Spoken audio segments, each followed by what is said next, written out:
Hi guys, once again welcome back to എജ്യൂഡ് മക്കളെ. Yes, അപ്പോൾ നിങ്ങൾ കുറേ ദിവസം ചോദിക്കും നിഹാൽ സാറേ എന്നാണ് പൊളിറ്റിക്സ് സ്റ്റാർട്ട് ചെയ്യുന്നത്. നിങ്ങൾക്കറിയാം, ഞങ്ങൾക്ക് ഒരു ദിവസം പോലും ഇവിടെ ഗ്യാപ്പില്ല. പല ക്ലാസ്സിലായിട്ട് ലൈവും ക്ലാസ്സും ഒക്കെ തന്നെ. അതുകൊണ്ടാണ് നേരത്തെ പൊളിറ്റിക്സ് തുടങ്ങാത്തത്. നമുക്ക് ഈ 2 ദിവസം ഇറ്റ്സ് ഇനഫ്, നമുക്ക് ധാരാളമാണ്.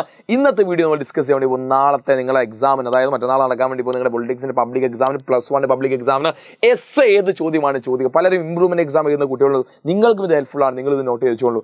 ഏതാണ് നിങ്ങൾക്ക് എസ് എ ചോദിക്കാൻ വന്ന് പ്രധാനപ്പെട്ട രണ്ട് എസ് എ ചോദ്യം അല്ലേ, 3 ചോദ്യങ്ങൾ ചോദിക്കും.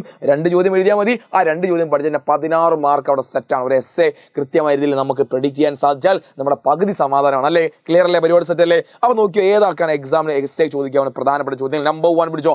Explain the fundamental rights include the part 3 of Indian constitution. Indian ഭരണഘടനയുടെ 3ാം ഭാഗത്തിൽ ഉൾപ്പെടുത്തിയിരിക്കുന്ന മൗലിക അവകാശങ്ങളെ കുറിച്ച്. മൗലിക അവകാശം it's very important essay ടോപ്പിക്കാണ് പഠിച്ചു വെക്കുക. രണ്ടാമതോ, Indian secularism is subject to several criticism. Explain the criticism levied in level against Indian secularism. Indian മതേതരത്തിന് ഒരുപാട് ക്രിറ്റിസം നേരിടേണ്ടി വന്നിട്ടുണ്ട്. എന്തൊക്കെയാണ് ഇന്ത്യൻ മതേതരത്വം നേരിടുന്ന ക്രിറ്റിസിസം എന്ന വിമർശനങ്ങൾ നോട്ട് ചെയ്തു. മൂന്നാമതോ, explain the change brought by 73rd and 74th constitution amendment. 73ാമത്തെയും 74ാമത്തെയും ഭരണഘടനാ ഭേദഗതിയെ പറ്റി കൃത്യമായി എസ് എഴുതാൻ വേണ്ടി ചോദിക്കും. Briefly explain the political philosophy Indian course. Indian ഭരണഘടനയുടെ രാഷ്ട്രീയ തത്വചിന്തയെക്കുറിച്ച് വിവരിക്കുക. ഇന്ത്യൻ ഫിലോസഫി എന്ത് ചെയ്യാറുണ്ട്, എസ് എ ചോദിക്കാറുണ്ട്. And the last one is there are conflict arising federalism of India. ഇന്ത്യയുടെ ഫെഡറൽ സംവിധാനത്തിന് നിരവധി എന്തുണ്ട്, കോൺഫ്ലിക്റ്റിൽ നേരിടുന്നത്. ആ കോൺഫ്ലിക്റ്റിൽ എന്ത് ചെയ്യുക, എസ് എ ആയിട്ട് ചോദിക്കും. ആരൊക്കെ തമ്മിലോ സെൻട്രൽ ആൻഡ് സ്റ്റേറ്റ് റിലേഷൻ ചോദിക്കാറുണ്ട്. ഡിമാൻഡ് ഫോർ ഓട്ടോണമി, എന്താണ് കേന്ദ്ര സർക്കാരും സംസ്ഥാന സർക്കാരും തമ്മിലുള്ള തർക്കങ്ങൾ ചോദിക്കാറുണ്ട്.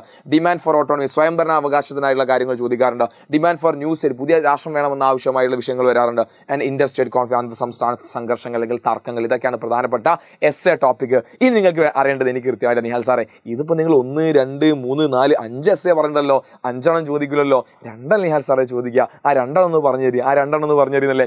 സോ വേണമെങ്കിൽ കൃത്യമായി വേഗം പോര്. നിഹാൽ സാറിൻ്റെ 2 Instagram account, Nihal sir and Nihal perspective. Nihal പെർസ്പെക്റ്റീവിൻ്റെ അക്കൗണ്ട് ജസ്റ്റ് ഒന്ന് ഫോളോ ചെയ്യുക. നേരെ ബ്രോഡ്കാസ്റ്റ് ചാനലിലേക്ക് ജോയിൻ ചെയ്യുക. ആൻഡ് ഒരൊറ്റ മെസ്സേജ് ഇവിടെ നമ്മുടെ നിങ്ങളെ DM വന്നിട്ട് നിഹാൽ സാറെ എസ് എ പ്രൊഡിക്ഷൻ എന്ന് പറഞ്ഞാൽ മതി. കറക്റ്റ് സാധനം നിഹാൽ സാറിന് തരും. സോ വേഗം നിങ്ങളുടെ ഫ്രണ്ട്സിലേക്ക് ഷെയർ കൊടുക്കുക. അതുപോലെ തന്നെ പൊളിറ്റിക്സിലേക്ക് ഏറ്റവും ടഫായിട്ടുള്ള സാധനം താഴെ കമൻറ്റ് ചെയ്യുക. അതനുസരിച്ച് വീഡിയോസ് നിങ്ങൾ ചെയ്യുന്നതായിരിക്കും.